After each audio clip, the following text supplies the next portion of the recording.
Saya lihat ini Bang Karni, ya. Kalau kita lihat, kita runut ini dari sejarah perjalanan 25 tahun selama reformasi ini. Ini yang paling kacau. Maaf, karena apa? Kalau kita bedah kepemimpinan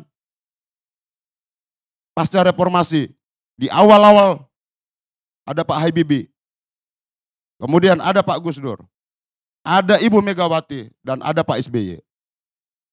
Beliau-beliau memahami roh dan jiwa tentang reformasi dan demokrasi itu. Maka ketika beliau sebagai pimpinan tertinggi dalam pemerintahan, beliau menjaga diri, tidak tergoda dengan silau kekuasaan tadi.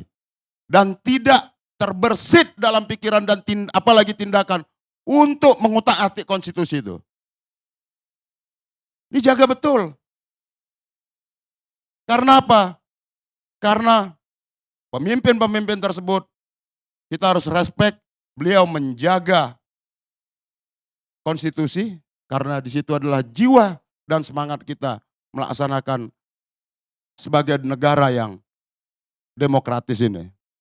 Dan mengantar transisi demokrasi ini ke arah yang lebih baik dan menciptakan stabilitas politik dan stabilitas hukum. Kalau situasi yang begini Bang Karni, kita berada dalam situasi yang tidak pasti. Ini yang menurut saya, yang diinjak-injak hari ini adalah nalar publik. Kehendak publik yang ingin berubah. Maka reaksi publik terhadap putusan Mahkamah Konstitusi, jangan dibaca bahwa itu hanya persoalan-persoalan politik semata. Ini ada persoalan yang sangat mendasar. Maka reaksi publik hari ini menentang itu. Ini kan bahaya. Nah, kenapa Bang Karni? Kalau saya masih mengingat itu, apa yang disampaikan Bang Karni ketika ILC berapa tahun lalu masih di TV. Saya ulang lagi Bang Karni. Semakin dekat keruntuhan negara, semakin gila hukumnya. Cicero. Apa iya? Mau kita biarkan nih runtuh? Udah gila. Gila Pak. Hakim yang diadilin aja, itu berdasarkan putusan Majelis Kehormatan Mahkamah Konstitusi. Bilang itu fitnah. Ya apa begini nih? Saya protes besar itu. Sudah sangat rusak Bang. Ini yang saya katakan, kita nggak boleh mentolerir ini. Begitu loh. Harusnya mundur. Malu. Lu merusak. Gitu loh. Reformasi dan demokrasi ini dengan tetesan darah, keringat, bahkan nyawa Pak. Dan kita berada di dalam pusaran itu Pak. Maka saya menentang keras. Gitu loh. Nggak ada Pak. Kekuasaan itu bukan begitu caranya. Gitu loh. Lu jangan menabrak nalar publik dong. Jangan menabrak semangat orang untuk bikin benar dong di republik ini. Nggak ada itu. Begitu loh. Apalagi persoalan nepotisme itu. Maka ya, kemarahan kita hari ini adalah kemarahan kita untuk menegakkan akal waras itu. Udah nggak waras Pak. Hakimnya nggak waras itu. Mohon maaf. Putusan Majelis Kehormatan sendiri dibilang itu fitnah. Gila nggak? Gila. Gitu. Artinya apa Bang Karni? Saya mohon maaf kenapa marah. Kita nggak bisa. Bernegara itu berkonstitusi Pak. Tegaklah pada aturan itu.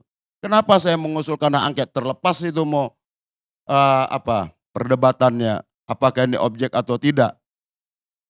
Ya. Pertama, ada persoalan yang mendasar ditabrak dalam azas konstitusionalitas kita dalam negara hukum ini. Kalau ini ditabrak Pak, rusaklah semuanya. Yang muncul adalah nanti anarki Pak. Nggak ada kepastian lagi Pak. Siapa berbuat apa? Institusi atau yang diberikan otoritas untuk menertibkan itu udah dianggap nggak tertib. Jadi apa kita? Persoalan intervensi ini kan harus kita dalami, kita selidiki. Siapa yang mengintervensi ini? Dalam konteks apa? Kan ini penting. Agar apa? Kita mampu menjaga kemandirian hakim dalam memutus itu, setiap perkara. Kan sudah jelas kok. Ada intervensi, terus kita diamkan. Nah, untuk itulah Bang Karni, saya mengajak yang teman-teman di DPR, 25 orang minimal itu syarat itu. Kita sebagai yang dipilih oleh rakyat harus menggunakan mandat ini, Pak. Untuk meluruskan yang bengkok-bengkok ini. Ini kan udah dibengkokkan ini. Kita harus hindarin tirani yudisyer ini.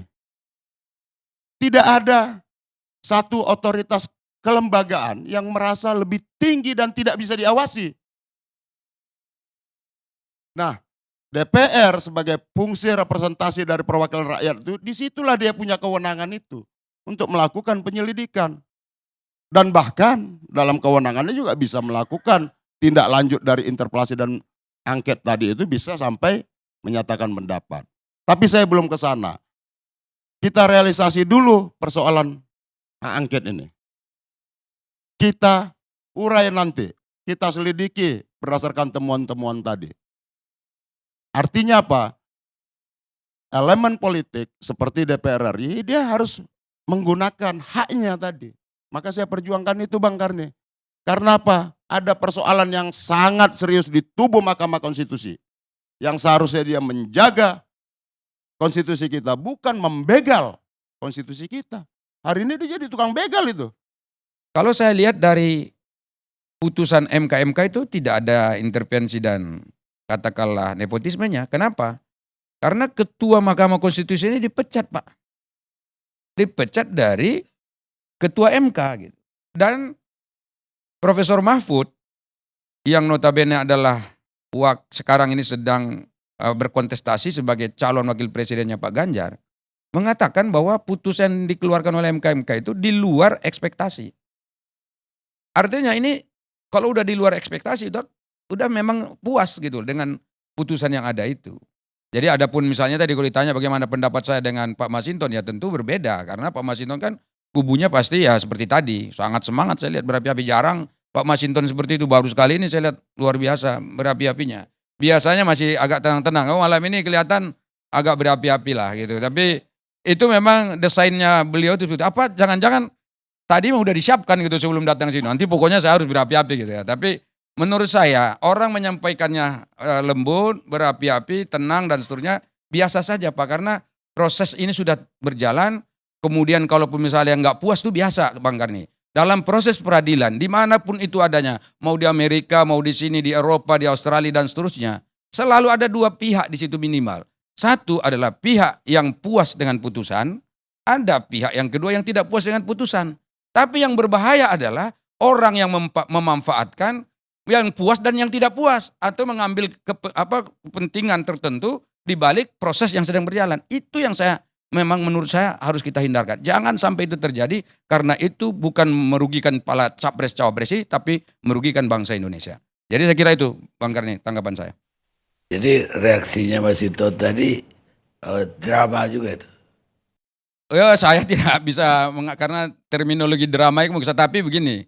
Bang Masinton itu memang dia bawaannya selalu begitu karena ya memang dia membawa aura keyakinan dan kepastian bahwa pendapat dia yang benar, termasuk tadi yang soal soal hak angket tadi kan. Sudah banyak yang mempertanyakan tapi dia tetap yakin bahwa itu benar untuk bisa dilanjutkan. Ya itu kan keyakinannya, kita harus hormati juga. Bahkan untuk usulan hak angketnya Pak Masinton pun saya tetap menghormati. Ya itu kan bagian dari hak politik yang bisa disalurkan oleh Pak Masinton sebagai anggota DPR RI. Jadi saya kira itu boleh-boleh saja, silakan.